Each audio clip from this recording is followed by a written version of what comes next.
Assalamualaikum teman-teman. Perkenalkan nama saya Sinta Wulansari, mahasiswi Prodi Kesehatan Masyarakat semester 3 Universitas Islam Al-Ihya Kuningan.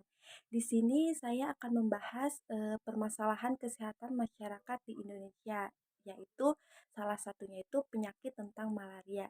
Nah, teman-teman pasti penasaran nih, apa sih penyakit malaria itu? Yuk kita simak bareng-bareng. Teman-teman tahu nggak sih, penyakit malaria itu salah satu penyebab kematian tertinggi di dunia loh, nggak terkecuali juga di Indonesia sendiri. Nah, menurut Kementerian Kesehatan, pada tahun 2021, kasus penyakit malaria di Indonesia sendiri itu mencapai 94.610 kasus. Wah, banyak banget ya teman-teman. Nah, jadi apa sih penyakit malaria itu? Nah, sebenarnya penyakit malaria itu penyakit menular akibat infeksi parasit Plasmodium yang ditularkan melalui gigitan nyamuk malaria yang bernama Anopheles. Nah, untuk selanjutnya itu cara penularan penyakit malaria itu seperti apa ya? Mungkin teman-teman penasaran.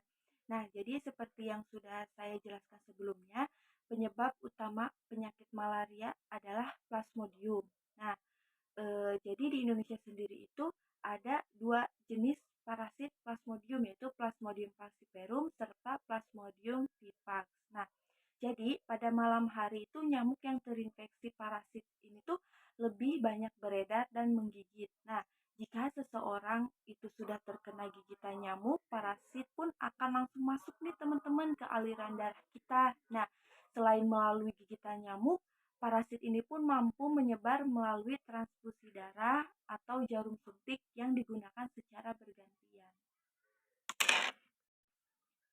Nah, mungkin teman-teman sendiri penasaran ya, apa sih gejala jika seseorang terkena penyakit malaria? Nah, jadi gejala jika seseorang terkena penyakit malaria itu ada dua nih teman-teman. Yang pertama itu ada gejala malaria ringan dan yang kedua itu ada gejala malaria berat.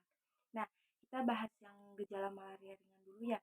Nah, jadi meskipun disebut dengan gejala malaria ringan itu sebenarnya gejala yang dirasakan si penderitanya itu cukup menyiksa ya. Nah, jadi gejala malaria yang utama yaitu kayak demam dan menggigil, lalu disertai sakit kepala, mual, muntah, diare, nyeri otot, ataupun pegal-pegal. Nah, gejala-gejala yang ditimbulkan ini tuh dapat bervariasi tergantung daya tahan tubuh penderita dan gejala spesifik dari mana parasit berasal. Nah, jadi si gejala malaria ini tuh terdiri dari 3 stadium lagi nih teman-teman. Jadi yang dibagi 3 lagi. Yang pertama itu ada stadium dingin. Nah, jadi stadium dingin itu berlangsung kurang lebih 15 menit sampai dengan 1 jam, dimulai dengan menggigil dan perasaan sangat dingin, gigi gemeretak, denyut nadi cepat tetapi lemah, bibir dan jari-jari pucat, kebiru-biruan, kulit kering, dan terkadang disertai muntah. Nah, lalu yang kedua ada stadium demam. Nah, yaitu berlangsung lebih dari 2 hingga 4 jam. Nah, penderita ini tuh merasa kepanasan. Nah, seperti kayak muka merah, kulit kering, sakit kepala, dan seringkali muntah. Nah, nadi juga menjadi kuat kembali, merasa sangat haus dan suhu tubuh meningkat hingga 41 derajat Celcius atau lebih. Nah, pada anak-anak tuh kalau hingga 41 derajat Celcius itu biasanya menimbulkan kejang-kejang. Nah, lalu yang terakhir itu ada stadium berkeringat, yaitu berlangsung lebih dari 2 hingga 4 jam. Nah, penderita berkeringat sangat banyak nih teman-teman, suhu tubuhnya tuh kembali menurun, kadang-kadang sampai di bawah normal. Nah, setelah itu biasanya si penderita itu beristirahat hingga tertidur. Nah, setelah bangun tidur, si penderita merasa lemah tetapi tidak ada gejala lain sehingga dapat kembali melakukan kegiatan sehari-hari. Nah, untuk selanjutnya teman-teman kita ke gejala malaria berat ya. Nah, gejala malaria berat ini tuh dibagi menjadi beberapa poin. Yang pertama itu ada demam tinggi. Nah, dalam beberapa tipe malaria ini tuh demam terjadi dalam siklus 48 jam. Nah, selama siklus ini biasanya gejala awal yang dirasakan adalah flu dan menggigil. Nah, kemudian merasakan demam diikuti dengan tubuh lemas dan berkeringat. Nah, gejala awal malaria ini bisa terjadi selama 6-12 jam. Lalu yang selanjutnya ada sakit kepala. Nah, pada masa inkubasi awal ini biasanya si penderita ini tuh mengeluh demam tinggi dan sakit kepala. Namun gejala yang dirasakan hanya gejala ringan sehingga sering disalahartikan sebagai penyakit yang lainnya gitu. Namun gejala malaria ini tuh bisa berbahaya jika yang menyerang adalah Plasmodium falciparum.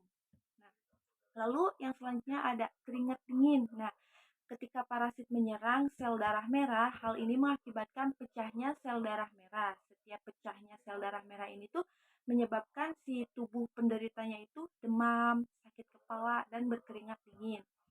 Lalu yang selanjutnya ada mual, muntah, dan diare. Nah, beberapa penderita penyakit malaria ini tuh juga mengalami gastroenteritis akut ditandai dengan muntah terus-menerus dan diare yang encer. Nah, muntah adalah hal yang biasa terjadi dalam malaria disebabkan oleh tingginya demam oleh penyakit itu sendiri. Nah, atau karena efek samping dari penggunaan obatnya. Lalu ada badan pegal atau nyeri sendi. Nah, gejala ini dapat dirasakan bahkan sebelum timbulnya menginvestasi klinik karena itulah gejala ini kadang terabaikan. Lalu selanjutnya ada badan lemah. Nah, gejala lain yang biasanya dialami adalah penderita merasa lemah pada seluruh tubuhnya. Biasanya si penderita tidak sanggup untuk duduk atau berdiri. Lalu yang selanjutnya itu kejang. Nah, penderita yang mengalami penyakit malaria itu biasanya mengalami kejang-kejang lebih dari 2 kali selama 24 jam. Nah, seperti itu mungkin teman-teman untuk gejalanya. Nah, untuk selanjutnya yaitu cara pencegahannya ya. Nah, untuk cara pencegahannya itu ada beberapa poinnya.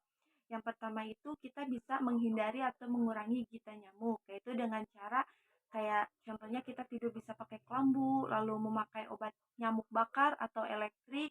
Nah, lalu yang selanjutnya itu kita bisa membersihkan tempat-tempat istirahat nyamuk dengan memberantas sarang nyamuknya sendiri. Nah, yaitu dengan cara kayak kita membersihkan rumput dan semak-semak di tepi saluran air, lalu mengalirkan air yang menggenang, lalu menimbun dengan tanah atau pasir semua genangan di sekitar rumah.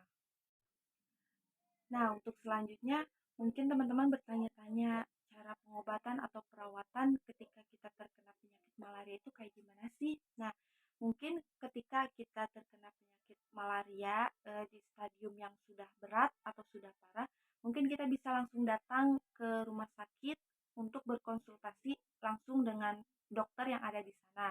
Nah, tapi ada nih kayak misalkan teman-teman kayak jarak rumahnya ke rumah sakit atau puskesmas itu jauh. Nah, ada nggak sih tips cara alami itu untuk pengobatan penyakit malaria? Nah, jadi ada teman-teman beberapa tips untuk eh, perawatan atau pengobatan penyakit malaria. Yang pertama itu kita bisa meminum teh kayu manis. Nah, jadi karena kan kayu manis ini kan mengandung senyawa yang disebut cinnamaldehyd.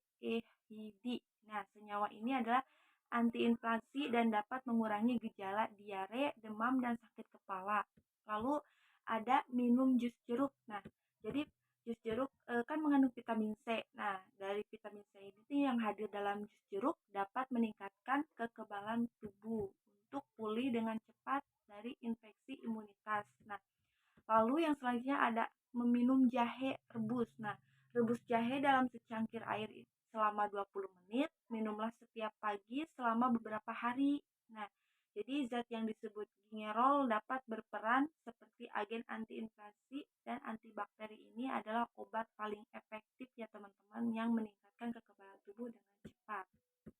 Mungkin itu beberapa tips atau cara perawatan atau pengobatan untuk penyakit malaria.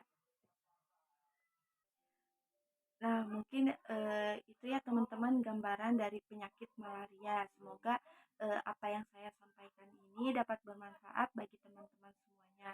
Mohon maaf bila ada salah kata. Saya pamit undur diri.